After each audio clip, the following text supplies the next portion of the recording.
Now on Tuesday, moving over now to another important issue, still politically related, on Tuesday 14 business groups in the country issued a call to legislators to approve the draft Bangsamoro Basic Law and to do this soon, very soon, before next year's national elections in May.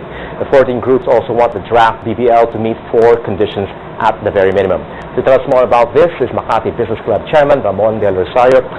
Very good morning, sir. Good morning, David. I get the sense of frustration, if not alarm, from the business sector that this BBL is languishing in Congress. Well, we're concerned, especially with the word that the difficulty is in getting a quorum to even discuss the issue. We think it's of primary importance. Having pushed it as far as they've gone, it really would be a great pity if it now dies in Congress. And so therefore the timing of the call is, please, let's not use quorum as an excuse. Let's do our job and let's get on with it. There are minimum requirements that we specified, which I think will make it a meaningful law. But I think it's about time that we deal with this aggressively and decisively. Yeah. The Palace has pushed this as a priority bill, but the Congress are not budging. Usually they move where the Palace tells them to go. Without any PDAF or DAP to dangle, I guess things aren't going to move. Well, I think this law would have passed very quickly if Mama Sapano had not. So it was sidetracked by that sort of changed the environment and made it maybe more politically difficult for some of the legislators to come out publicly too strongly in favor of it.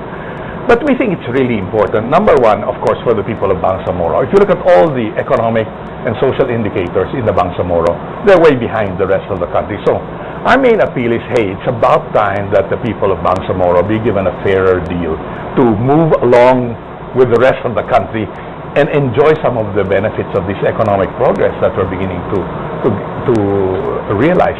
But it's not just for the benefit of the people of the Bangsamoro. Mindanao will benefit, and when Mindanao benefits, I think the whole country will benefit. I guess one way of dramatizing the impact of this on us is we're already doing very well economically. Second best performing in Asia, best in Southeast Asia, etc. Can you imagine how much better we could be if Mindanao were also enjoyed an environment of peace so that active development could really take place there. Speaking of peace, precisely on the point, it was the Mama Sapano incident, the massacre of the SA-44, that sidetracked, changed the political environment, so to speak. However, it was also an opportunity for legislators to, to think twice about this law. But what you're saying now is that you're not necessarily pushing the Palace version, which has become controversial after Mama Sapano, but to push a version, at least one kind of version of this. Yes, there are some basic conditions that will make this acceptable to all parties and make it meaningful enough. Number one, the baseline should be what was already granted under the ARMM law. Let that be the starting point. So in defining the geographic scope, while there is a provision there which would have allowed for the Bangsamoro to be enlarged, I think it will be satisfactory as long as you at least retain the geographical scope of the old ARMM law. The other one is autonomy and meaningful autonomy, and adding to that real, genuine fiscal autonomy. I think that's very important. Give them some sources of revenues that they can rely on, part of it automatically, part of it by operation of the law. They will have sharing of minerals, of various forms of revenue that's generated in the area. And that will give them not just theoretical legal autonomy, but fiscal autonomy, which means resources which they can use for development of their area. In effect, what you're saying is that, okay, if the Palace version is too politically difficult to pass because of your constituency sensitivities in particular areas, especially Mindanao, then please pass at least a version that's acceptable. Exactly. We're saying it need not be exactly the Palace version. It probably should not be the Marcos version either, because that drifts too far away. So we're saying these are the minimums, and if you can work out something that will include all of these minimums, then it will work. By the way, there's one point that's come up in some discussions. Some people say, but how can this work?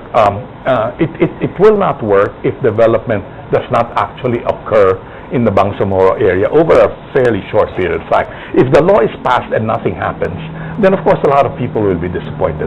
One idea that's come out is to set up zones of peace and development in the Bangsamoro, something like the PEZA zones. So these are zones where you have a good progressive local leader as the one you can work with, And then you put in place the various elements needed, such as peace and order, all of the legal requirements in terms of local laws, supply of water, supply of electricity, all of these things, put them together in a defined zone. And these zones can be zones for industrial activity, they can be zones for call centers, they can be tourism zones. So I think the idea is, let's carve out areas where we can demonstrate that the Bangsamoro law can work and use those as a way of showing the way forward. That's one model I think that might work. That's an interesting model indeed, but do you think there's still enough time in Congress at this point? It's election season.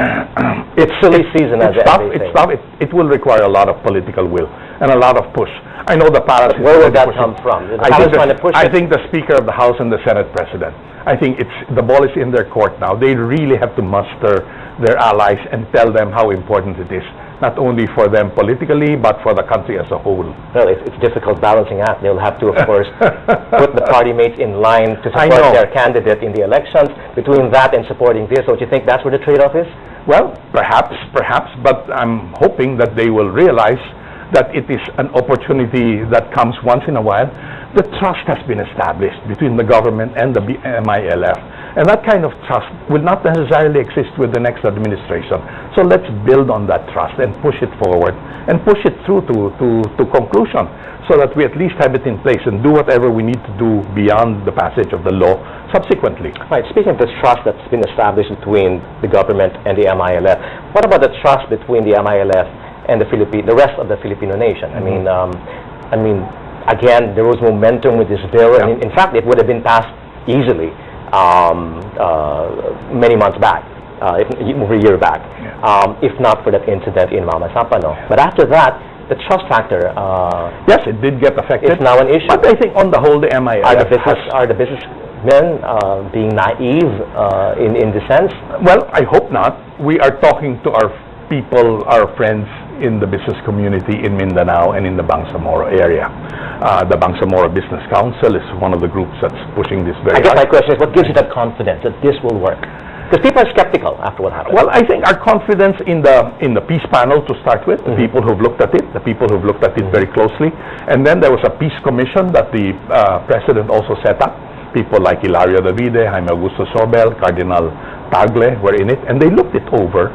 And I think these elements, I think enough good citizens with goodwill have looked at this situation and have come to the same conclusion that while this may not be a perfect piece of legislation, it is as good as it gets and it's as the best bet we've got on the table at the moment. And the opportunity that we have before us is something that may not be available if we don't seize this opportunity now.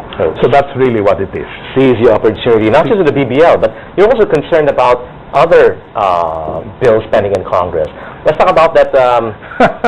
I remember this distinctly because I think a lot of businesses were cheering that proposal from Speaker Belmonte, which was apparently there was consensus with the Senate as well to insert, of course, or that issue about ownership. About the economic provisions of the Constitution. To reconsider the economic limit. The business community has become much better organized since the last 3 years. We've formed ourselves into, one side is the Philippine business groups and the other side is the joint foreign chambers. And we've come together and we've distilled a list of pieces of legislation. That's on our wish list. Lifting foreign ownership restrictions. This is always one of the top wishes because it's a great time to do it now that the Philippines is on an economic resurgence where we're back on the radar screen of major investors. And let's not forget, in 2 weeks' time, we'll be facing APEC member countries. Exactly. We're hosting APEC, which is all about open trade, welcoming investments, and here we are, not willing to deal with the economic provisions in our Constitution, which, by the way, is highly unusual. I think ours is probably the only Constitution in the world, if not one of the very, very few constitutions that contains economic restrictions in the Constitution itself. Economic policy and economic restrictions are the appropriate purview of Congress. And that's all that this resolution will achieve. It will move to Congress the right to deal with these economic restrictions and issues, which is where it really belongs.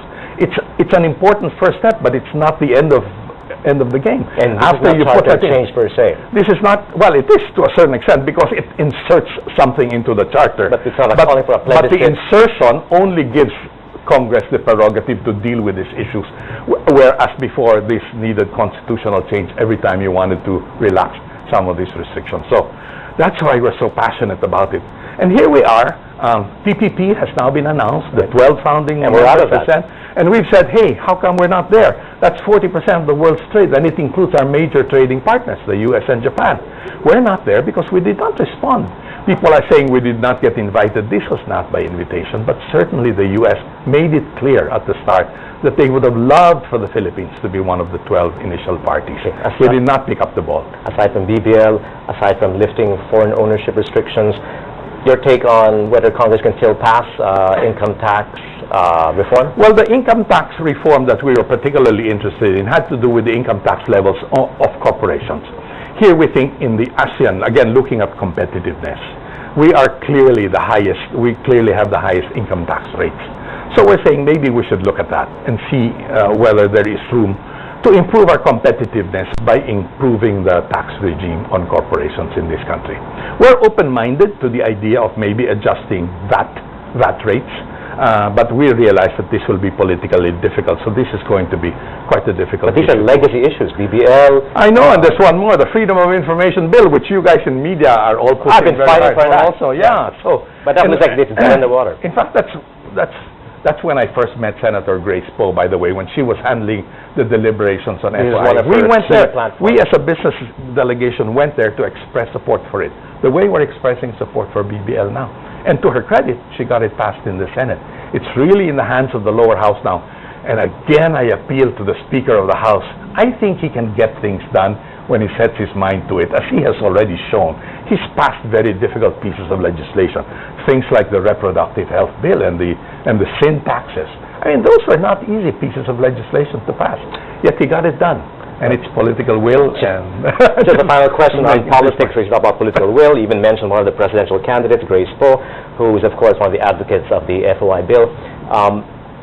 How do you size up the candidates so far? I know the MBC, this is what you talk about all the time. You even have your MBC forum where you invite presidential candidates.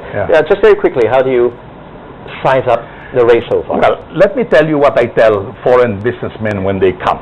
I tell them that all three major candidates are espousing economic policies that are going to be business friendly.